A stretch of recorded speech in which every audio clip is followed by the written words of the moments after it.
উত্তরার বিমান দুর্ঘটনায় নিহতের সংখ্যা ২০ এবং আহত ১৭১ জনের বেশি। এটি কিন্তু সামরিক হাসপাতাল থেকে বলা হয়েছে। তবে আমি বর্তমানে রয়েছি জাতীয় বার্ন প্লাস্টিক সার্জারি ইনস্টিটিউটে, এবং এই জাতীয় বার্ন প্লাস্টিক সার্জারি ইনস্টিটিউটে কিন্তু স্বাস্থ্য মন্ত্রণালয় থেকেও কিন্তু একটি ব্রিফিং করা হয়েছে। কিন্তু সেই ব্রিফিংয়ে কিন্তু বলা হয়েছে এখানে নিহতের সংখ্যা ১৯ এবং আহতের সংখ্যা বলা হচ্ছে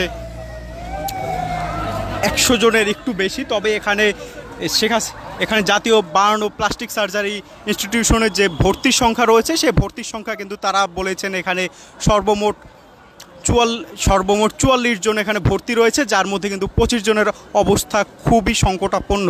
এটি নিয়ে কিন্তু স্বাস্থ্য মন্ত্রণালয়ের পক্ষ থেকে একটি ব্রিফ করা হয়েছে এবং সেই ব্রিফে কিন্তু এই তথ্য দেওয়া হয়েছে। এবং এই ব্রিফটি কিন্তু করেছেন মূলত স্বাস্থ্য অধিদপ্তরের যিনি পরিচালক রয়েছেন, মহাপরিচালক, তিনি কিন্তু মূলত এই ব্রিফটি সম্পন্ন করেছেন। এবং এই ব্রিফটি শেষে তিনি কিন্তু আরও কিছু তথ্য জানিয়ে রাখছেন। তিনি কিন্তু বলছেন যে এখানে তাদের যে ব্যবস্থা রয়েছে আইসিইউর ব্যবস্থা, সেই আইসিইউর ব্যবস্থা পর্যাপ্ত রয়েছে। তিনি বলেছেন যে এখানে ২০টি আইসিইউর সিট রয়েছে, অর্থাৎ আইসিইউতে ২০ জন রোগী ধারণ করতে পারবে।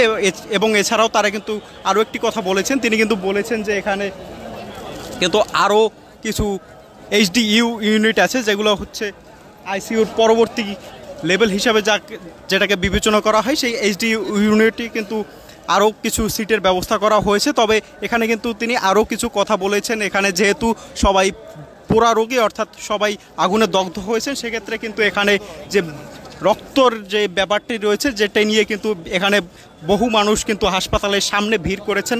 এবং এই ভিড় করে মানুষদের উদ্দেশ্যেই কিন্তু তিনি মূলত বলেছেন যে এটি যেহেতু একটি আগুনে পোড়া রোগীর কেস, সেই ক্ষেত্রে কিন্তু এখানে যে রক্ত একদিনের রক্ত যে অন্য দিনে ব্যবহার করা যাবে এটি কিন্তু সম্ভব না। সেহেতু তিনি কিন্তু বলেছেন যে এখানে শুধুমাত্র যারা রক্ত দিতে ইচ্ছুক তাদের নাম্বার এবং ব্লাড গ্রুপ রাখা হচ্ছে। যদি রক্তের প্রয়োজন হয়, রক্তের শুধুমাত্র প্লাজমাটা প্রয়োজন যদি হয়, সেক্ষেত্রে কিন্তু আগামীকালকে এবং এর পরশুদিন এবং এর পরবর্তী দিনগুলোতেও কিন্তু এক্ষেত্রে তাদেরকে কল দিয়ে জানানো হবে যে রক্ত দেওয়ার জন্য তারা যদি আগ্রহী থাকে তাহলে কিন্তু তাদেরকে আগামীকালকে এবং এর পরের দিনে কিন্তু তাদেরকে আসার জন্য অনুরোধ করা গেছে। তবে এরকম যাতে ভিড় না করে এজন্য কিন্তু স্বাস্থ্য অধিদপ্তরের যিনি মহাপরিচালক, সেজন্য তিনি কিন্তু এই উৎসুক যে জনতা রয়েছে সেই উৎসুক জনতার প্রতি আহ্বান জানিয়েছেন যাতে তারা এইভাবে ভিড় না করে। তবে তিনি কিন্তু আরও একটি আহ্বান জানিয়েছেন, তিনি যে রাজনৈতিক বিভিন্ন ব্যক্তিত্ব রয়েছে যারা মূলত ভিআইপি হিসাবে পরিচিত তাদেরকেও তিনি কিন্তু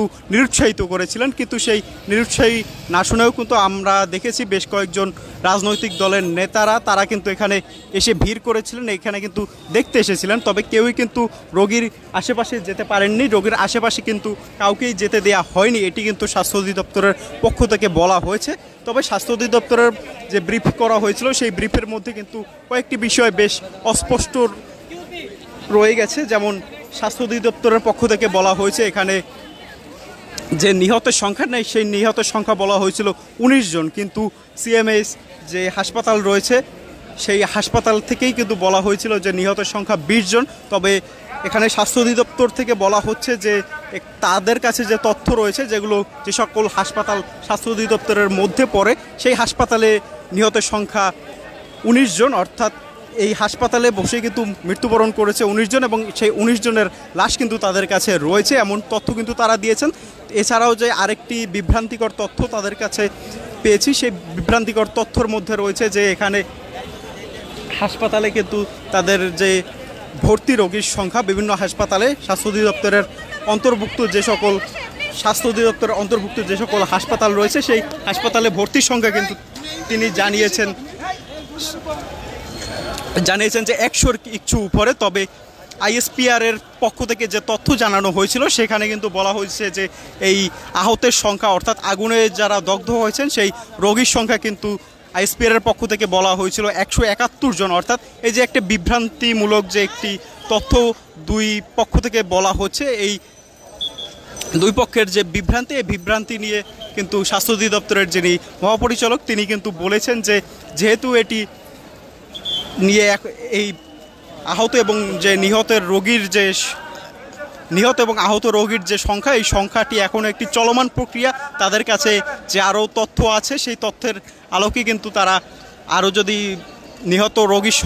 নিহত কিংবা আহত রোগীর সংখ্যা বাড়ে তাহলে কিন্তু তারা আরও জানিয়ে দেবেন। তবে এখানে শেখ হাসিনা জাতীয় বার্ন ইনস্টিটিউটে যে ধারণ ক্ষমতা রয়েছে তারা কিন্তু বলছেন যে এখানে তাদের পর্যাপ্ত সংখ্যক সিট রয়েছে এবং তারা কিন্তু আরও 30টি রোগীর আরও 30 জন রোগীর জন্য কিন্তু 30টি সিট তারা কিন্তু সাজিয়ে রেখেছেন। অর্থাৎ যদি কোনো হাসপাতাল থেকে আরও রোগী আসে তাহলে কিন্তু তারা সেই 30 জন রোগীকে কিন্তু তারা চিকিৎসা দিতে পারবেন, এমনটি কিন্তু স্বাস্থ্য অধিদপ্তরের পক্ষ থেকে বলা হয়েছে। এবং এখানে কিন্তু আপনারা জানেন যে বিভিন্ন রাজনৈতিক দলের নেতারা কিন্তু আজকে এসেছেন, সেটা নিয়ে কিন্তু বেশ সমালোচনা হচ্ছে। স্বাস্থ্য অধিদপ্তরের পক্ষ থেকে কিন্তু এটিও কিন্তু বলা হয়েছে যে বিভিন্ন যে পলিটিক্যাল ব্যক্তিত্ব, বিভিন্ন ভিআইপি লোক, তাদের কিন্তু কাউকে প্রবেশ করতে দেওয়া হচ্ছে না হাসপাতালের ভিতরে। যেহেতু রোগীদের কাছে তারা প্রবেশ করতে পারছে না, সেহেতু কিন্তু তাদেরকে এখানে না আসার আহ্বান কিন্তু তিনি জানিয়েছেন। তিনি কিন্তু বলেছেন যে এখানে যেহেতু একটি পোড়া রোগীর সংখ্যা বেশি, সেহেতু কিন্তু এখানে রোগীর আশেপাশে কেউ যেতে পারবে না। তবে এক্ষেত্রে যারা রোগীর স্বজনরা রয়েছে, স্বজনদের কিন্তু এই স্বাস্থ্য অধিদপ্তরের পক্ষ থেকে কিংবা এই ঢাকা মেডিকেলের যে বার্ন ইউনিট রয়েছে সেই বার্ন ইউনিটের পক্ষ থেকে কিন্তু তেমন কোনো নিরুৎসাহিত করা হচ্ছে না। কারণ যেহেতু তারা রোগীর স্বজন, সেই রোগীর স্বজনের ক্ষেত্রে যে তারা কোনো ধরনের কঠোরতা অবলম্বন করতে চাচ্ছে না। তবে এই যে উৎসুক যে সকল জনতা রয়েছে সেই উৎসুক জনতাকে কিন্তু সরে যাওয়ার জন্যই কিন্তু এই বার্ন ইউনিটের যারা কর্মকর্তা রয়েছেন, এছাড়াও স্বাস্থ্য অধিদপ্তরের যারা মহাপরিচালক এবং অন্যান্য কর্মকর্তা রয়েছেন, তিনি কিন্তু বলেছেন যে এখানে যাতে করে উৎসুক জনতা না আসে, তারা যাতে এখানে রক্তের জন্য এসে যাতে তারা নিজের ফোন নাম্বার এবং নিজের রক্তের গ্রুপটি যাতে লিখে রেখে চলে যায়, যাতে করে যদি আগামীকাল কিংবা তার পরের দিনে যদি রক্ত প্রয়োজন হয় তাহলে কিন্তু তারা কল করবে এবং তাদের যাতে কল না পেয়ে কেউ যাতে না আসে সেজন্য কিন্তু সবার প্রতি আহ্বান জানিয়েছেন। অর্থাৎ শুধুমাত্র যাদের রক্ত প্রয়োজন হবে, রক্তের দেয়া প্রয়োজন যারা বোধ করবেন নিজের মানবিক টানে, তাদের কিন্তু আহ্বান জানিয়েছেন যে তারা এসে যাতে সামনে এসে নিজের নাম এবং রক্তের গ্রুপ যাতে এন্ট্রি করে যায়। একই সাথে কিন্তু মোবাইল নাম্বারটিকেও কিন্তু এখানে রেখে যেতে বলা হয়েছে, যাতে করে সবাইকে যাতে পরবর্তীতে ফোন করে জানিয়ে দেওয়া যায়। তবে স্বাস্থ্য অধিদপ্তরের পক্ষ থেকে যেটি বলা হয়েছে যে এটি কিন্তু একটি চলমান প্রক্রিয়া, অর্থাৎ মৃতের সংখ্যা কিন্তু আরও বাড়তে পারে। সেটি নিয়ে কিন্তু তিনি বেশ উদ্বেগ প্রকাশ করেছেন। কারণ এখানে যেহেতু একটি বিমান দুর্ঘটনা হয়েছে এবং এখানে বেশিরভাগ রোগী কিন্তু শিশু এবং বেশিরভাগই কিন্তু স্কুলের শিক্ষার্থী, সেক্ষেত্রে কিন্তু এখানে তাদের ইমিউনিটি সিস্টেম কম থাকে এবং ইমিউনিটি সিস্টেম কম থাকার কারণে কিন্তু তাদের অনেকেরই বাঁচার সম্ভাবনা খুব কম রয়েছে। আপনাদের জানিয়ে রাখতে চাই, এখানে স্বাস্থ্য অধিদপ্তরের পক্ষ থেকে যেটি বলা হয়েছে, এখানে যে অতি সংকটাপন্ন যে সকল রোগী রয়েছে সেই রোগীর সংখ্যা কিন্তু 25 জন বলা হয়েছে। তবে এই সংখ্যা কিন্তু ভবিষ্যতে আরও বাড়তে পারে, অর্থাৎ আগামীকাল বা এর পরের দিনেও কিন্তু এই যে অতি সংকটাপন্ন যে সকল রোগী রয়েছে সেই রোগীর সংখ্যাটা কিন্তু বাড়তে পারে। তবে এজন্য কিন্তু তাদের পক্ষ থেকে যে আইসিইউর ব্যবস্থার কথা বলা হয়েছে, আইসিইউর ব্যবস্থা তাদের বলা হয়েছে, এখানে কিন্তু 20টি আইসিইউর ব্যবস্থা করা হয়েছে। তবে এই 20টির মধ্যে কিন্তু একটু ভাগ আছে, যেহেতু যাদের অক্সিজেন দেওয়া যায়, 30টি অক্সিজেন দেওয়ার মতো তাদের সক্ষমতা রয়েছে। এছাড়াও তাদের যে